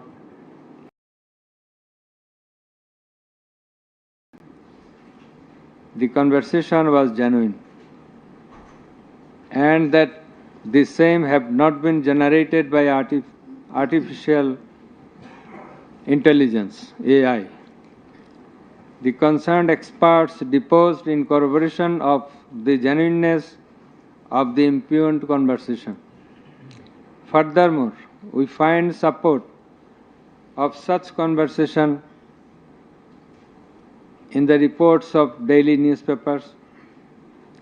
In addition to the above, the concerned CD, pen drive containing the conversations has been played in the courtroom in course of the proceeding, and thereupon the conversation seemed to be genuine. The remarks of Sheikh Hasina in the press conference on 14/7/24 has been watched by many people in the television channel and social media. Almost all the witnesses, while deposing in the tribunal, mentioned that they watched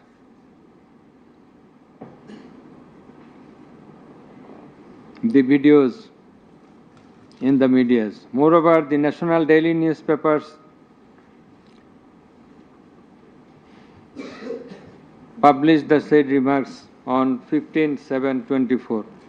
The remark of Obaidul Qadir was published in the news, it's a repetition, over and above said inciting remark and killing and order of killing by Sheikh Hasina and the provocative remark of Obaidul Qadir have not been denied by them.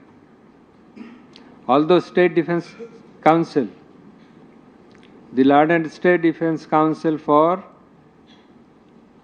the absconding accused Sheikh Hasina and Asaduজ্জামান Khan Kamal submitted that the conversation between Sheikh Hasina and ASM Kamal, Maksud Kamal, has not been properly tested, but he failed to show any cogent reasons in this regard. The prosecution witnesses proved the attack upon the Dhaka University students by the activists of Awami League, Chhatra League and Yuva League following the incitement and Sheikh Hasina's order of killing, as well as the provocative remark of Obaidul Qadir. Sheikh Hasina ordered the law enforcing agencies to use drone for locating the congregating protesters and thus to use helicopter and lethal weapons to kill them. Such order has been disclosed by Sheikh Hasina in her telephonic conversation on 18/7/2024 with Dhaka South City Corporation Mayor Fazle Nur Taposh, as it has been read beforehand, and also with Hassanul Haq Inu. The concerned pen drive CD containing the aforesaid conversations have been submitted in the tribunal. The said conversations have been examined in the forensic laboratory of CID, and the concerned experts found that the conversations were genuine and not generated by artificial intelligence, AI. Moreover, the pen drive CD containing the conversations in question have been played in the courtroom, and we have heard the conversations, and thereupon it appeared to us that the conversations are real, not fake and fabricated. Accused Prime Minister Sheikh Hasina, accused Home Minister Asaduzzaman Khan Kamal, accused Inspector General of Police Chaudhry Abdullah Al Mamun acted jointly in connivance and collaboration with each other to commit the atrocities in order to kill the protesters throughout the country. It has been disclosed by Chaudhry Abdullah Al Mamun in his testimony that a core committee consisting of Home Secretary Jahangir, Additional Home Secretary Political Mr. Tipu Sultan, Additional Secretary Reza Mustafa, SB Chief Monirul Islam, DB Chief Harun Rashid, RAB DG Barrister Harun Rashid, DMP Commissioner Habibur Rahman, DG of BGB Major General AKM Major General Ashrafuzzaman Siddiqui, DG of Ansar Major General AKM Aminul Haq, NTMC Chief Major General Ziaul Ahsan,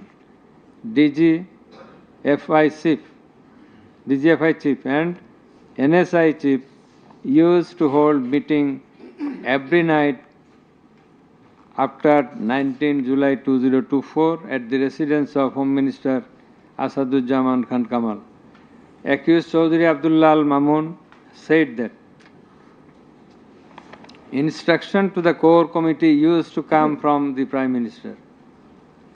He also said that at one stage of the movement, it was decided to use drone to locate the gathering of the protesters and to use helicopter and lethal weapons to control the movement. In a meeting of the core committee, Sheikh Hasina passed a direction to use lethal weapon. Additional DIG Joardar, who was present there, communicated the message to the police officers throughout the country to use lethal weapons accordingly. Furthermore, Chaudhry Abdullah Al Mamun said that in pursuance of the remark of Obaidul Qadir and Nanak that Chhatra League and Yuva League are enough to bring the movement under control.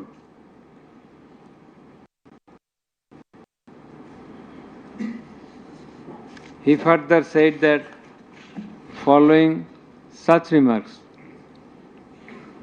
activists of Chhatra League and Yuva League attacked the students of Dhaka University. He also said that a lot of protesting students and public were killed by using drone, helicopter and lethal weapons throughout the country. Chaudhry Abdullah Al Mamun further asserted in his testimony that he, along with Home Minister Asaduzzaman Khan Kamal, Home Secretary and DMP Commissioner, went to Narayanganj on 29/7/24 to observe the situation of the movement, and on the way they stayed for a while in front of Jatrabari police station, and then DC Iqbal of Wari Zone showed a video to the Home Minister on his mobile and said, "We shoot one, that one dies, that one gets injured, but the others do not move." Therefore, it is perspicuous from the above that all the three accused led the operations against the protesting students and public jointly as a matter of joint criminal enterprise. As the aftermath of Sheikh Hasina's order, as well as the supervision and guidance of accused Home Minister Asaduzzaman Khan Kamal and IGP Chaudhry Abdullah Al Mamun, the law enforcers and activists of Awami League, Chhatra League and Yuva League invaded the protesting students and public throughout the country by using drone, helicopter and lethal weapons, causing death to about 1,500, inclusive of 6 protesters at Sankarpur of Dhaka, namely Shahryar Khan Anas, Mahdi Hassan Junaid, MD Yaqub, MD Rakib Hawladar, Muhammad Ismamul Haq, Manik Mia alias Shaharik, and another 6 protesters at Ashuria of Sabar, namely Sajjad Hussain Shojol, As-Sabur, Tanzil Mahmud Sujoy, Bayezid Bustami, Abul Hussain, and another unidentified protester near Dhaka, and caused grievous injuries to about 25,000 of them. In Ashulia, the aforesaid 5 dead bodies and another body of an unidentified injured protester were burned with petrol by police. The law enforcers and the activists of Awami League and those of its affiliated organizations named Chhatra League and Yuva League killed and injured the protesting students and members of the public with lethal weapons like SMG, LMG, China rifle, shotgun, 9mm pistol, 7.62 pistol, both on the ground as well as from the helicopters from above the ground. The atrocities were committed by incitement, order, abatement, and failure to take preventive and punitive measures of the accused Prime Minister Sheikh Hasina, accused Home Minister Asaduzzaman Khan Kamal, accused Inspector General of Police Chaudhuri Abdullah Al Mamun, and by the abatement, aid, and perpetration of the underlings, that is the subordinates. Some of the injured victims, members of the families of dead and injured protesters, other eyewitnesses from different parts of the country, deposed in support of the atrocities of killing and injuring hundreds and thousands of protesters all over the country. Under the foregoing facts and circumstances, it has ostensibly been substantiated that the atrocities of killing and gravely injuring the protesting students and public took place almost all over the country. In view of the testimony of the investigating officer, the atrocities during the movement, July movement 2024, the atrocities occurred in 50 districts and lethal weapons were used in 41 districts of Bangladesh.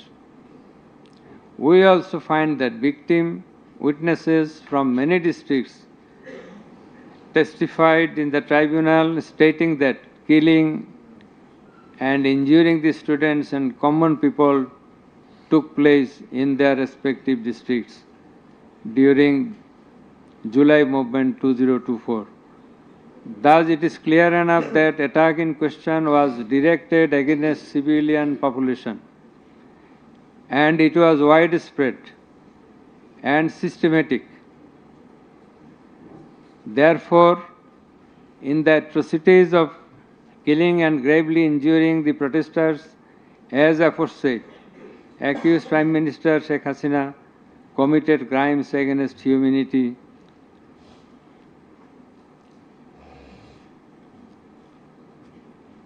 by her incitement, order, and also failure to take preventive and punitive measures. Under charge 1, accused Sheikh Hasina committed 1 count of crimes against humanity by her order to use drones, helicopter, and lethal weapons under charge number 2. Count 1. Accused Prime Minister Sheikh Hasina committed crimes against humanity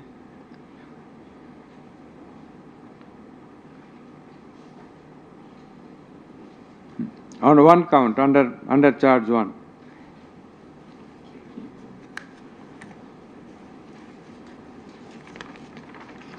Accused Asadujaman Khan Kamal and Chaudhuri Abdullah Al Mamun committed crimes against humanity by their abatement in the use of drones, helicopter and lethal weapons under charge number 2, count 2. Accused Asadujaman Kamal and Chaudhuri Abdullah Al Mamun committed 2 counts of crime against humanity under the same charge by their abatements and failure to prevent the atrocities at Sankarpur, Dhaka, and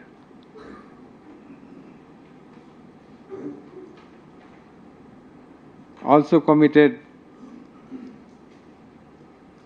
crimes against humanity by their abatements and failure to prevent the atrocities in Ashulia, Sabha, Dhaka under the same charge. Accused Sheikh Hasina, the Prime Minister and as the President of Awami League and the controlling authority of all affiliated organizations, was the superior commander of the said party leaders and activists, as well as the Home Minister and Inspector General of Police, that is accused Sheikh Hasina and 2 other accused were in the superior and subordinate relationship. On the other hand, the Home Minister was the superior of the Inspector General of Police, that is, they were in the superior and subordinate relationship. As required to be an element as required by the provisions of Rome Statute. In the like way, all the police officers were subordinate to the Inspector General of Police. They worked under him. Thus, it is apparent that accused Prime Minister Sheikh Hasina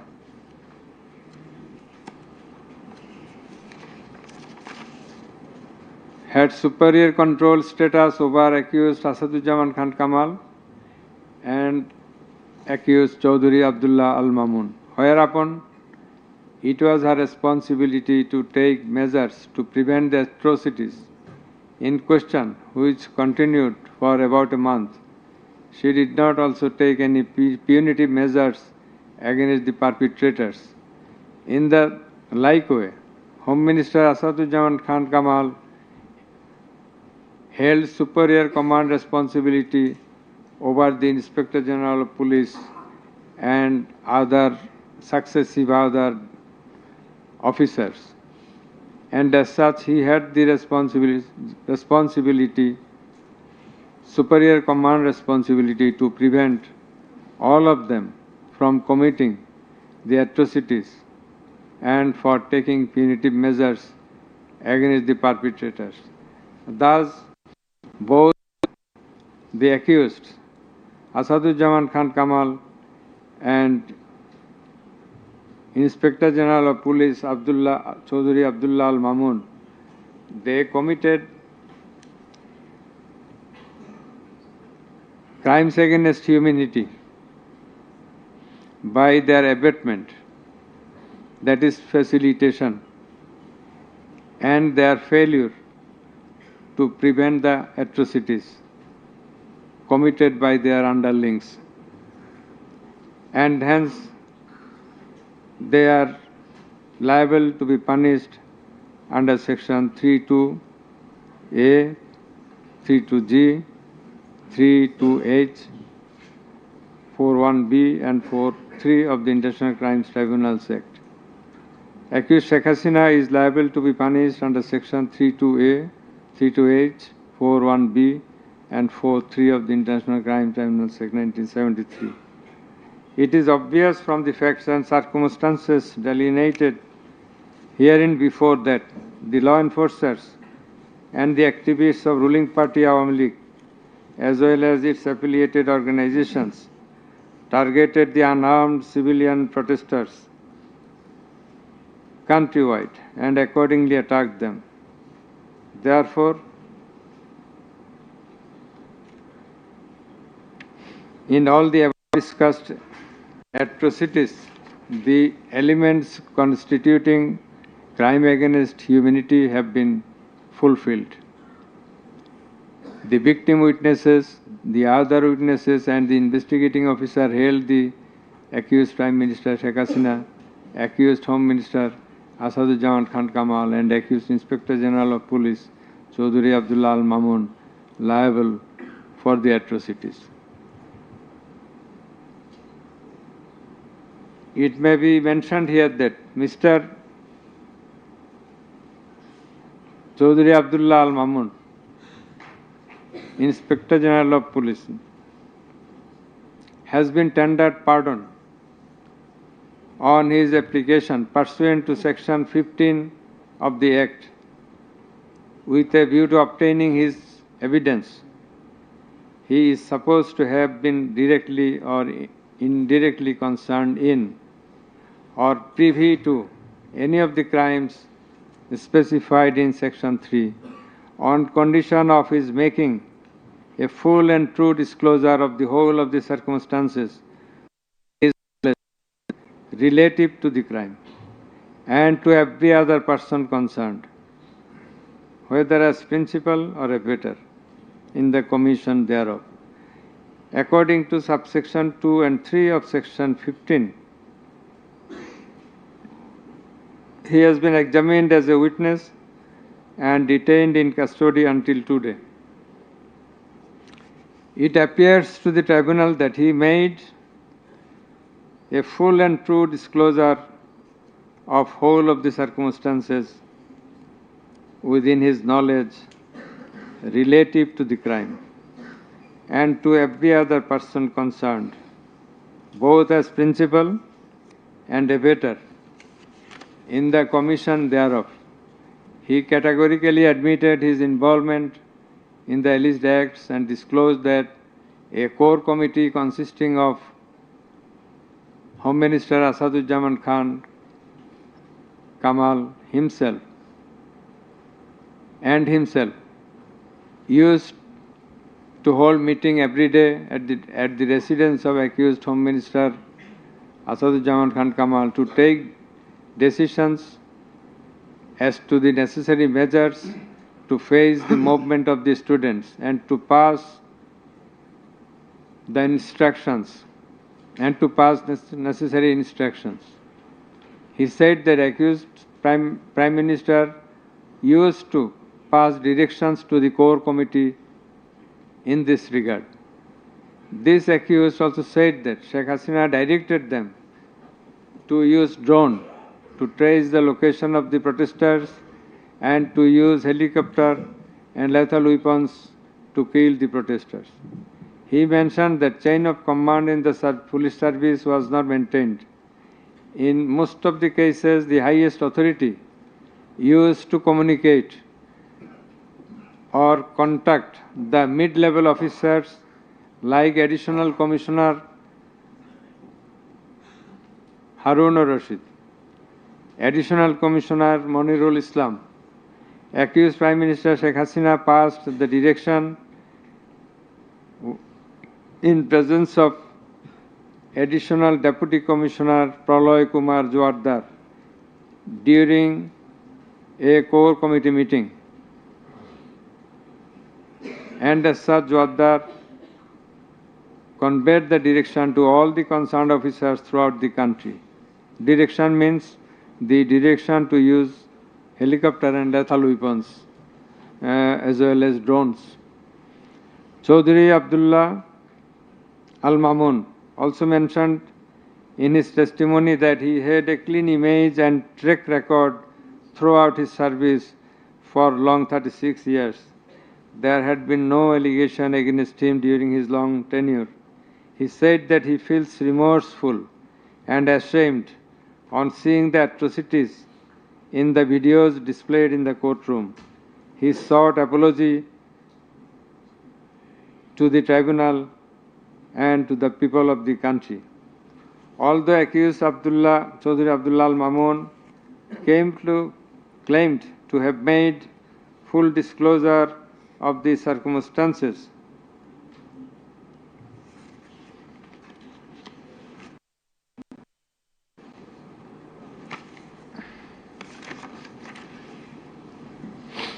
and we do also believe that he made a full and true disclosure.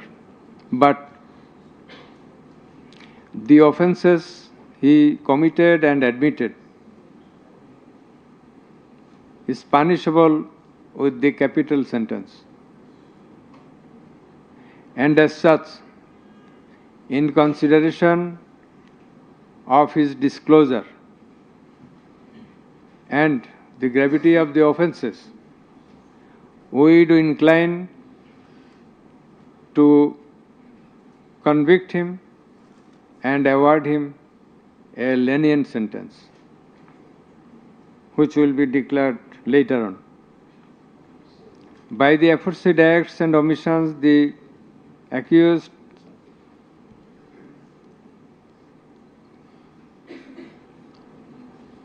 committed crimes against humanity under Section 3, 2A, subsection G, Clause H, 41, 42, 43 of the International Crimes Tribunal Act 1973, as stated before.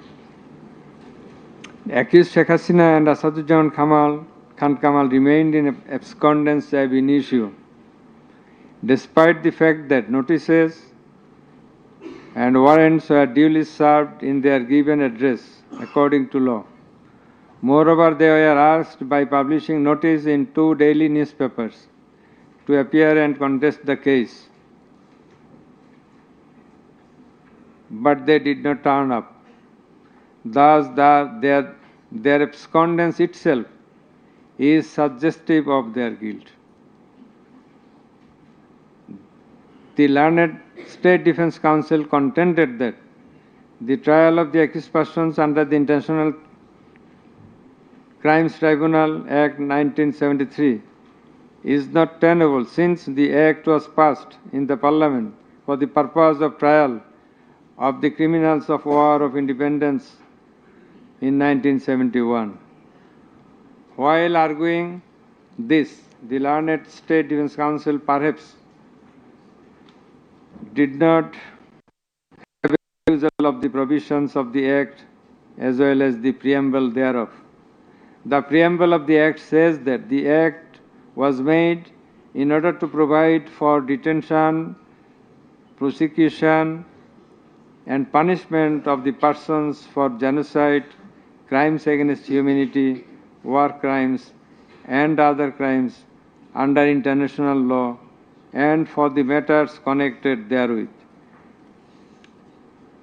Section 3 of the Act provides that the said crimes committed both before and after the commencement of the Act, before 1973, after 1973, are triable by the International Crimes Tribunal, whereupon the contention of the learned State Defence Counsel is not tenable in law.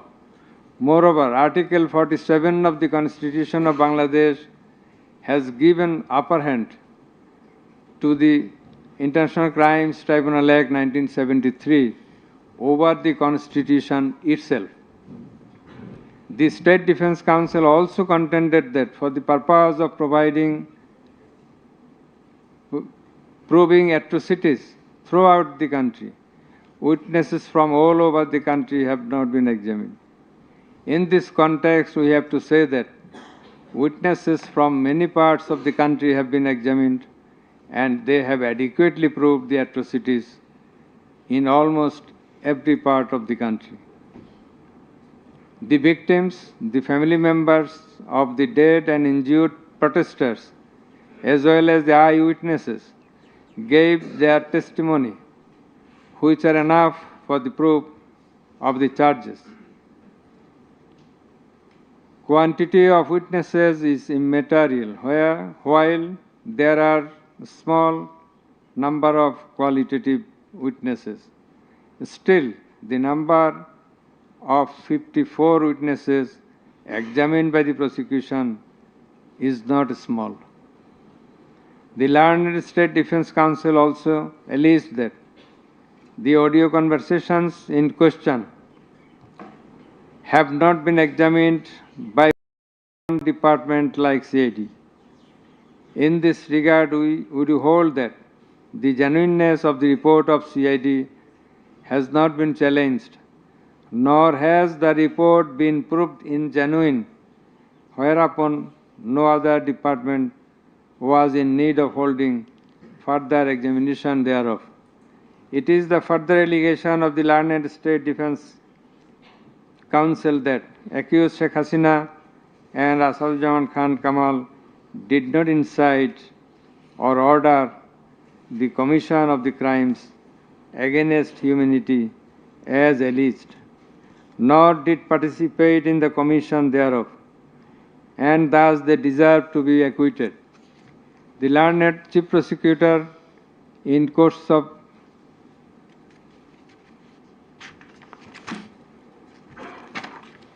summing up,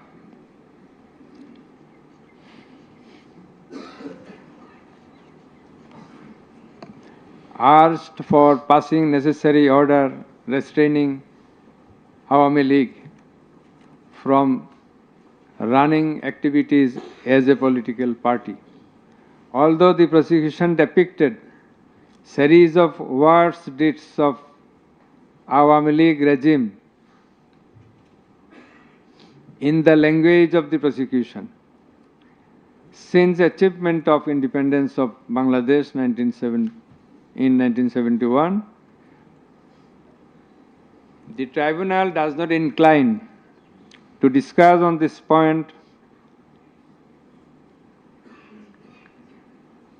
since this is not the issue of the instant case. It has come to the notice of the tribunal that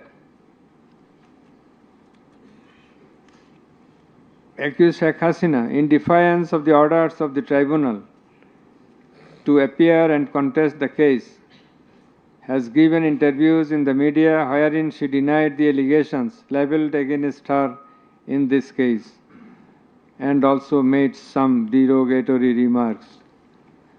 I have noted this aspect beforehand, but in some of her interviews, she impliedly admitted her superior command responsibility. The United Nations Human Rights Commission categorically stated in its report that the political leaders issued direct orders and other directives authorizing and guiding operations by BGB, REB, DGFI, Bangladesh Police, and Detective Branch that involved serious violations of human rights against protesters and other civilian, including extrajudicial killings and arbitrary detention. It has been stated in the report that 1,400 people have been killed by use of lethal weapons during the July movement 2024. By the political leaders, the United Nations Human Rights Commission meant the highest government authorities. The authorities in question are unprecedented in the history of Bangladesh.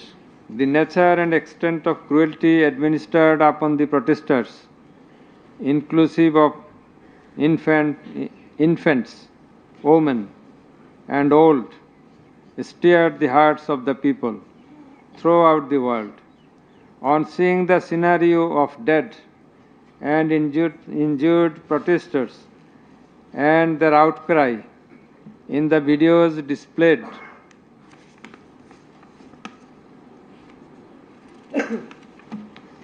in the courtroom, and also seeing the victim witnesses in the courtroom,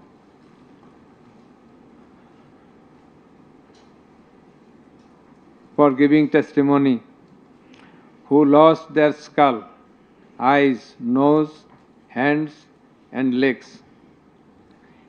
Any human being will fail to be in the normal state of mind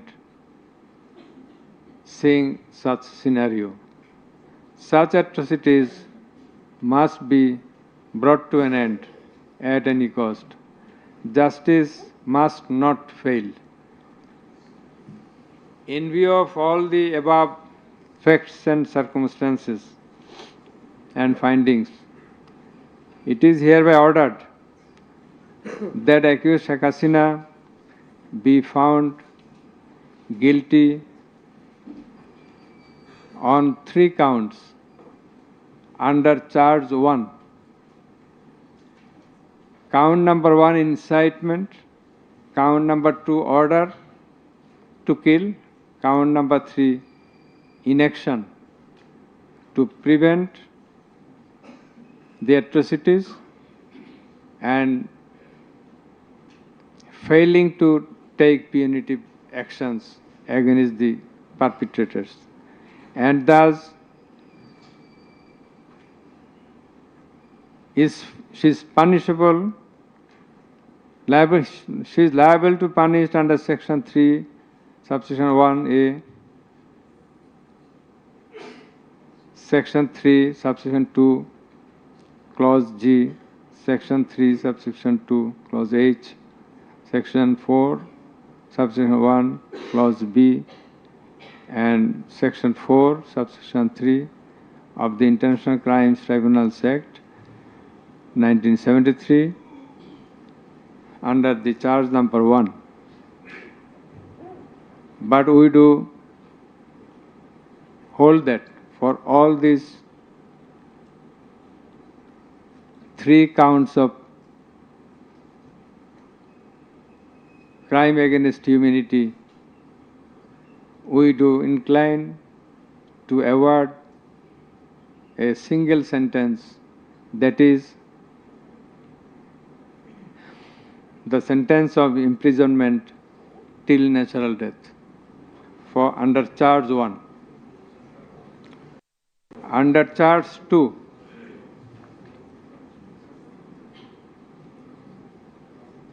accused Sheikh Hasina is liable on 2 counts. On 1 count, there are several counts. For 1 count, that is passing the order for deploying drones, helicopters, and using lethal weapons to kill the protesters. She committed crime against humanity under section 3, subsection 2A and section 4, subsection 1B of the International Crimes Tribunal Act 1973.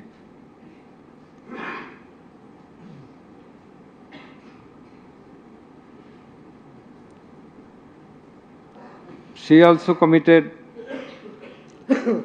the same crime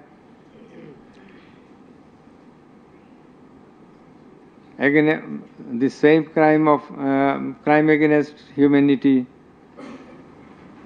on the second count, killing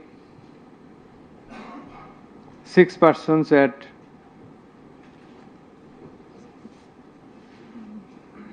Khandakar of Dhaka,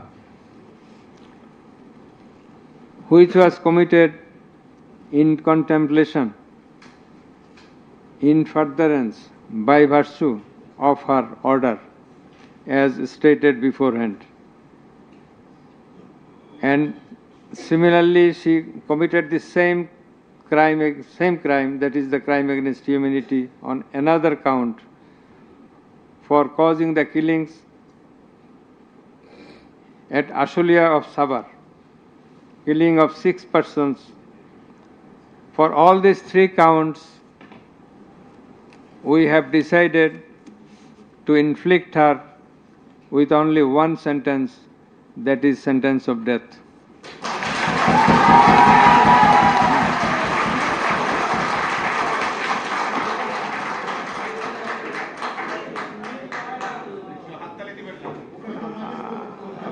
Please.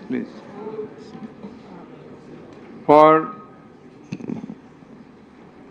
আপনাদের বিনীতভাবে অনুরোধ করছি আদালতের decorum, ট্রাইব্যুনালের decorum maintain করার জন্য। আপনাদের যা উচ্ছ্বাস, যা এক্সপেকটেশন, যা প্রকাশভঙ্গি, সেটা আদালতের ট্রাইব্যুনাল রুমের বাইরে যে করলে সেটা আরও শোভনীয় দেখা যাবে। Thank you. প্লিজ সাইলেন্ট থাকবেন।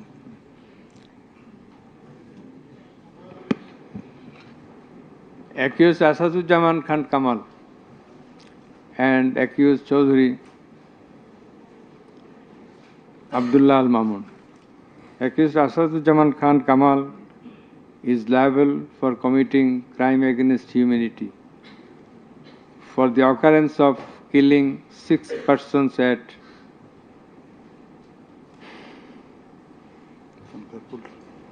Sankarpur of Dhaka.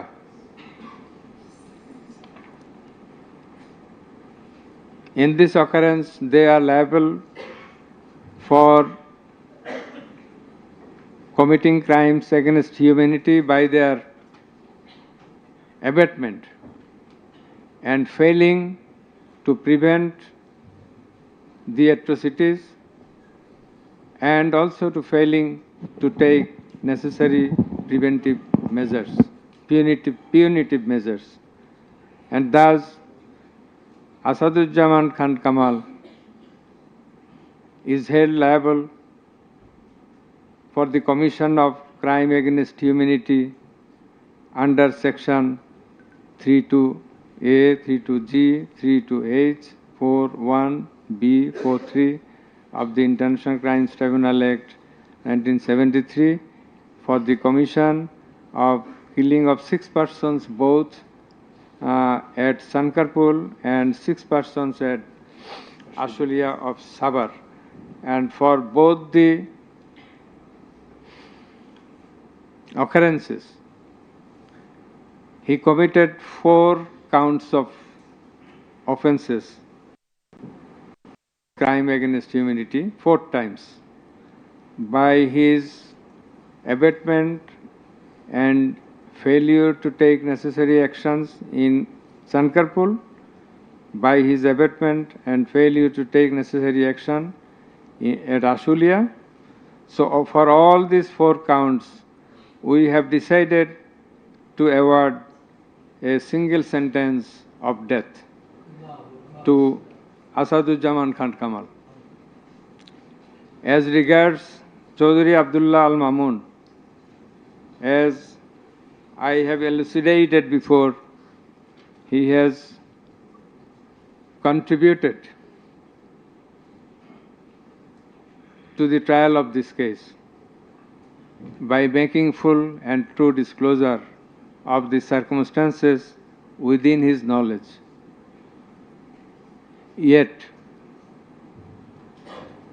he also admitted, and he was involved in all the occurrences throughout the 36 days of movement,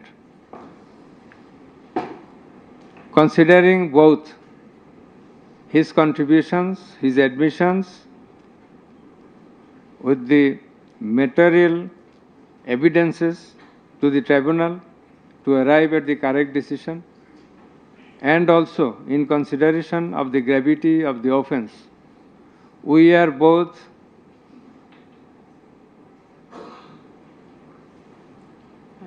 remitting his sentence and awarding a sentence with leniency. That is, the offences involved capital punishment.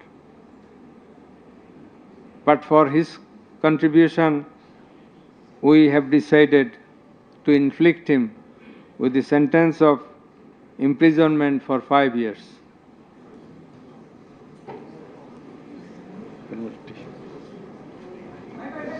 The properties of accused Sheikh Hasina and accused Asaduzzaman Khan Kamal in Bangladesh be confiscated in favor of the state. The government is directed to pay considerable amount of compensation to the protesters concerned in this case, who have been killed in July movement 2024, and also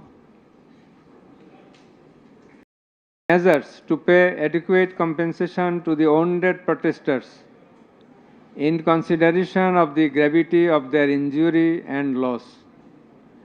The sentence shall be carried out in accordance with the provisions laid down in Section 20, subsection 3 of the International Crimes Tribunals Act 1973, preferably pursuant to the long-standing practice. Let a copy of this judgment be transmitted to the District Magistrate Dhaka for necessary action. Let copy of the judgment be supplied to accused Chaudhry Abdullah Al Mamun according to law. The absconding accused will not get any copy at the moment. So thank you all very much.